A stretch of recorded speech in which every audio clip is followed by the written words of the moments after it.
9 tháng 7 năm 1890, 9 giờ tối, tại một ngôi làng nhỏ ở miền Bắc nước Pháp, Van Gogh lê đôi chân nặng trĩu về căn trọ của mình, một tay ôm lấy phần bụng đang rỉ máu. Vừa nhìn thấy ông, chủ trọ liền hỏi thăm ông có ổn không. Van Gogh trả lời khó khăn và đứt quãng: "Không, nhưng tôi có..." Bỏ dở câu trả lời, Van Gogh tiếp tục leo từng bậc thang lên phòng.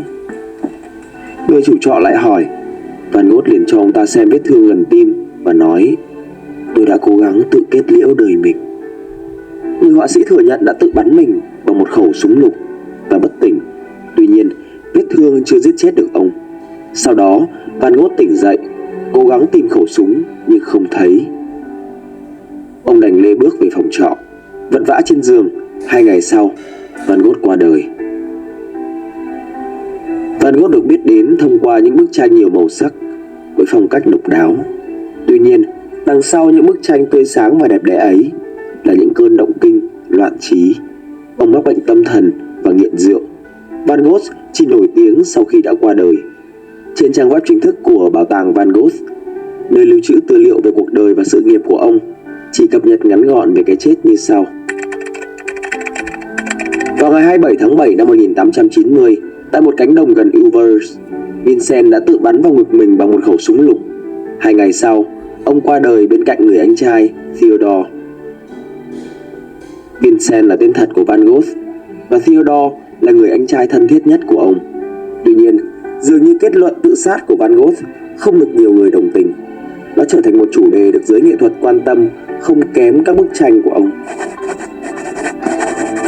Giả thuyết rằng Van Gogh bị giết lần đầu tiên xuất hiện nghiêm túc vào năm 2011 trong một cuốn tiểu sử của hai nhà văn người Mỹ từng đoạt giải Pulitzer, đó là Stephen Laffett và Gregory Whitesmith. Có một vài điểm bất hợp lý khiến họ tin rằng danh họa thật sự không tự sát. Đầu tiên là bức thư gửi cho anh trai vào ngày nổ súng, được tìm thấy sau khi ông qua đời.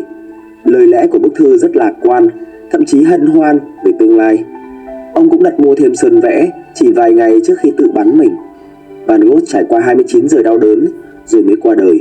Không có bản tường thuật nào về vụ nổ súng. Không ai ở thị trấn Overs nói rằng đã nhìn thấy ông vào ngày hôm đó, dù đường phố mùa hè rất đông đúc. Không ai biết ông lấy khẩu súng đó ở đâu.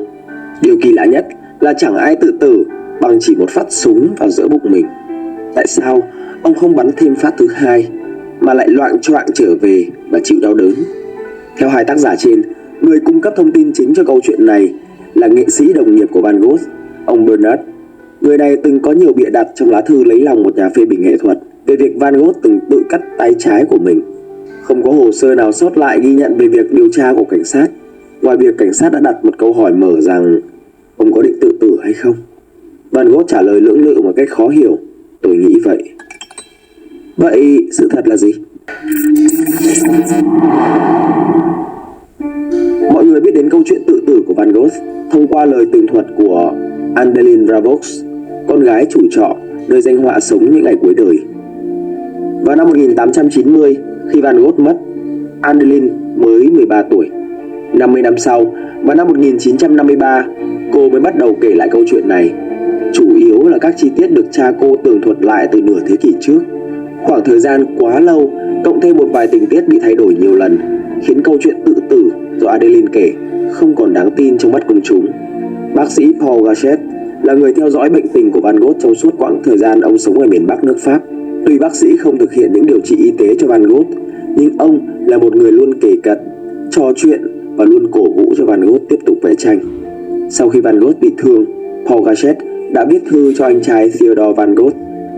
Trong thư, bác sĩ thông báo rằng Vincent đã tự gây thương tích cho mình. 2 tuần sau khi Vincent qua đời, ông viết thư cho Theodore một lần nữa, và lần này ông đã nhắc đến từ tự sát. Bác sĩ Gachet đã kiểm tra vết thương và trò chuyện với Van Gogh. Nếu có bất kỳ dấu hiệu nào cho thấy vết thương do một người khác gây ra, bác sĩ Paul có thể đã phát hiện. Theodore, người anh trai luôn sát cánh bên giường bệnh của Van Gogh 12 tiếng trước khi ông qua đời, tin rằng em trai mình đã tự sát. Trong lá thư Theodore gửi cho vợ mình, ông nói rằng trong những lời cuối cùng, Van Gogh đã nói đây là cách em ấy muốn ra đi. Chỉ mất vài khoảnh khắc và rồi mọi thứ sẽ kết thúc. Vincent van Gogh đã tìm thấy sự bình yên mà em ấy không thể có được khi còn sống.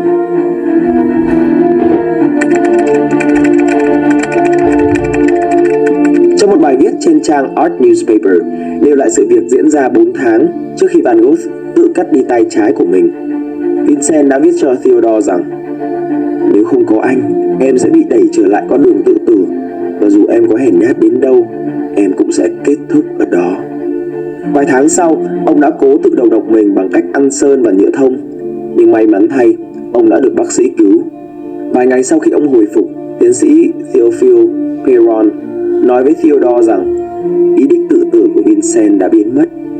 Bản thân danh họa cũng kể lại rằng: bây giờ tôi đang muốn cố gắng khỏe lại, giống như một người từng muốn tự tử, nhưng vì thấy nước quá lạnh nên cố gắng bám vào bờ thêm một lần nữa.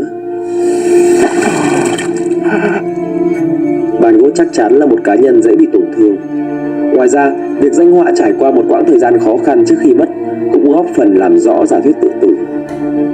Trong suốt sự nghiệp của Van Gogh, Theodore là người bạn tâm giao thân thiết của Van Gogh, người thường xuyên cung cấp tài chính cho em trai của mình. Nhưng khi Theodore kết hôn và có một cậu con trai hồi đầu năm 1890, Vincent bắt đầu lo lắng rằng ông sẽ mất đi sự hỗ trợ tài chính và sự ủng hộ tinh thần từ anh trai. Nhưng Theodore là một người buôn bán tác phẩm ở Paris, vừa mới kết hôn và sau đó có một cậu con trai vào tháng 1 năm 1890. Mặc dù hầu hết thời gian Van Gogh có thể đối phó với những thách thức trong cuộc sống, nhưng ông vẫn buồn bã. Có điều gì đó đẩy ông đến bờ vực. Có lẽ là việc tái phát hiện ra tình trạng tâm thần đột ngột đã khiến ông cắt bỏ đôi tay trái của mình. Đó là những chi tiết khiến các nhà nghiên cứu nghệ thuật tin vào việc danh họa đã tự sát.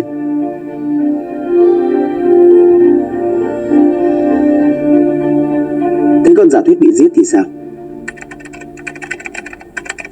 Năm 2011, hai tác giả Stephen Naffeth và Gregory Wasmith đã viết rằng Van Gogh đã bị bắn vào bụng bởi một cậu bé 16 tuổi tên là René Secretan. René là con trai của một gia đình giàu có ở Paris, thường đến ngôi làng mà Van Gogh ở vào mỗi mùa hè. Lần duy nhất René Secretan công khai nói về Van Gogh là trong một cuộc phỏng vấn được công bố trên tạp chí Ethnic Club năm 1957 khi ông 82 tuổi. Trong tâm trí René, Van Gogh là một người đàn ông Hà Lan có phần lập dị. Van Gogh nghiện rượu và thường cãi nhau với người khác bằng từ tiếng Hà Lan và tiếng Pháp không lưu loát của mình. Đối với một cậu bé 16 tuổi hiếu thắng và có địa vị, Van Gogh như một mục tiêu vô cùng lý tưởng để bắt nạt. Anh ta và bạn bè đã bắt nạt và hành hạ Van Gogh. Người này không thừa nhận bản thân là người đã bắn Van Gogh. Ông chỉ nói rằng Van Gogh đã lấy khẩu súng của ông và tự bắn bản thân mình. Secretan cũng có bằng chứng ngoại phạm rõ ràng vì ông tuyên bố đã rời ngôi làng vài ngày trước vụ nổ súng. Dù không thể xác minh được lời khai của người này, nhưng phóng viên chuyên về mảng nghệ thuật Martin Bailey cũng lập luận rằng rất hiếm khi một nạn nhân bị người khác bắn trọng thương lại nói rằng mình đã cố tự tử. Ngoài ra, tại sao Secretan lại tự nguyện trả lời phỏng vấn về Van Gogh sau 70 năm nếu ông bị tình nghi là hung thủ? Tuy nhiên, trong tác phẩm của mình, Stephen Naffeth và Gregory Wasmith đã diễn giải về câu chuyện của René Secretan một cách đầy sống động. Cậu nhóc 16 tuổi hay nghỉ hè ở ngôi làng nhỏ và bắt nạt người mà sau này là danh họa lẫy lừng. René nói rằng cậu đã bắt chước hành vi của thần tượng Will Bill Cody, một nhân vật cậu đã xem trong buổi biểu diễn miền Tây hoang dã ở Paris một năm trước đó. Cậu đã mua một bộ trang phục lưu niệm bao gồm áo da lộn tua, mũ cao bồi và một khẩu súng cũ cỡ nhỏ, trông có vẻ đáng sợ nhưng thường xuyên bị kẹt đạn. Khi trả lời phỏng vấn về khẩu súng đó, René đã nói rằng khẩu súng chỉ hoạt động khi nó muốn, có lẽ định mệnh muốn nó hoạt động vào ngày nó bắn Van Gogh. Bên cạnh đó, theo lời một người phụ nữ sống tại ngôi làng, khi cô nghe được tiếng súng thì Van Gogh ở rất xa cánh đồng lúa mì, nơi ông được cho là đã tự tử. Người này kể rằng Van Gogh đang trên đường dẫn đến biệt thự của gia đình Secretan. René Secretan phủ nhận việc bản thân đã bắn chết Van Gogh, nhưng giả thuyết này không ngừng được phát triển và ngày càng được biết đến rộng rãi hơn. Tuy nhiên, ông cũng cho biết mình đã đưa lại khẩu súng cho lũ trẻ và rời đi vào ngày hôm sau. Đây cũng là một điểm đáng lưu ý.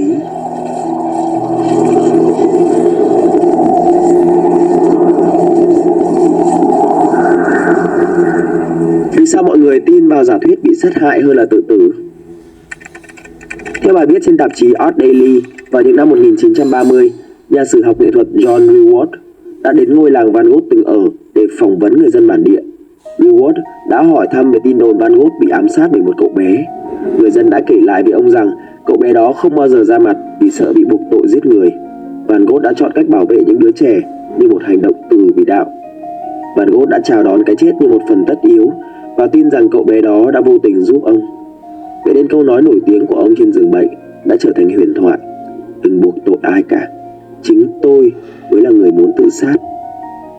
Năm 2013, hai học giả Louis van Tiebout và Theo Beddendorp đã công bố một bài đánh giá trên tạp chí nghệ thuật The Burlington của Anh về vết thương của Van Gogh khi tự tử. Dựa vào báo cáo của Paul Jr., con trai bị bác sĩ đã đồng hành cùng Van Gogh trong suốt quãng thời gian cuối đời. Vết thương trên bụng của Van Gogh có một quầng màu nâu và tím bao xung quanh. Theo họ, đó là dấu hiệu cho thấy khẩu súng đã được đặt ở cự ly rất gần và hình thành do lực tác động của viên đạn, cũng như vết bỏng của thuốc súng. Các học giả tin rằng danh họa đã để bụng trần khi phát súng được bắn. Tuy nhiên, tiến sĩ D. Mayao, chuyên gia pháp y súng ngắn hàng đầu thế giới, lại có những suy nghĩ khác. Theo ông, vết màu tím không bị ảnh hưởng bởi khoảng cách gần. Đây là tình trạng chảy máu dưới da từ các mạch máu bị viên đạn cắt và thường thấy ở những người sống thêm được một thời gian rồi mới mất. D. Mayao kết luận rằng Vincent không thể tự bắn mình. Ông cho biết việc bắn súng vào thời đó rất lộn xộn. Thuốc súng đen sẽ dính khắp tay người bắn, nhưng không có thứ gì tìm thấy trên tay hoặc quần áo của Vincent. Lưu ý đến vị trí kỳ lạ và góc độ của viên đạn đi vào, cũng như mô tả của bác sĩ Gachet về vết thương. Ông Di Mao kết luận là giết người. Phát súng phải được bắn từ khoảng cách 0,6 mét. Nếu Van Gogh tự bắn mình, trong khi một tay phải giữ áo để lộ ra phần bụng trần, như Van Tiebout và Beddendorp đã đề cập, thì theo Di Mao, Van Gogh sẽ giữ nòng súng lục cách cơ thể không quá vài inch và có khả năng nòng súng sẽ chạm vào cơ thể. Trong trường hợp đó, sẽ có bụi than, hình xăm bột và dấu cháy trên da quanh lỗ đạn. Những dấu hiệu này nếu có sẽ rất rõ ràng, nhưng báo cáo pháp y không hề đề cập đến. Đối với bảo tàng của Van Gogh, nơi lưu trữ những bức tranh cũng như nghiên cứu về cuộc đời và sự nghiệp của ông, họ không hề bị lung lay trước những giả thuyết về việc ông bị sát hại. Leo Jansen, người phụ trách bảo tàng Van Gogh và là biên tập viên các bức thư của nghệ sĩ, đã cho biết rằng cuốn tiểu sử của hai tác giả người Mỹ là một cuốn sách tuyệt vời, nhưng các chuyên gia nghi ngờ về giả thuyết của các tác giả về cái chết của Van Gogh. Jansen nói, không có bằng chứng nào cả, chúng tôi chỉ biết những gì ông ấy nói, và đó là điều mọi người vẫn luôn tin tưởng. Có ý tưởng cho rằng Vincent có thể đã bị giết, dù là do tai nạn hay cố ý, bởi một kẻ thanh niên hèn nhát, làm giảm đi vẻ vĩ đại trong hành trình sáng tạo nghệ thuật của ông. Một quan chức bảo tàng Van Gogh đã thừa nhận rằng nguyên nhân cái chết của Van Gogh có tầm quan trọng lớn và những lý do xung quanh nó có thể ảnh hưởng đến cách người khác nhìn nhận về ông và các tác phẩm của ông. Tất cả chỉ là suy đoán và lý thuyết dựa trên những mâu thuẫn mà các nhà nghiên cứu Van Gogh đã biết và bàn luận trong nhiều thế hệ. Starry, starry night, paint your palette blue and gray. Dù nguyên nhân cái chết của Van Gogh là tự tử hay bị ngộ sát, thì người đau buồn nhất hẳn là anh trai Theodore của ông. Sau cái chết của Vincent, sức khỏe của Theodore suy giảm cực kỳ nhanh chóng. Ông được đưa vào bệnh viện giữa tháng 10 năm 1890 và vào ngày 25 tháng 1 năm 1891, 6 tháng sau cái chết của Vincent, Theodore qua đời. Vậy theo bạn, nguyên nhân cái chết của Vincent van Gogh là gì?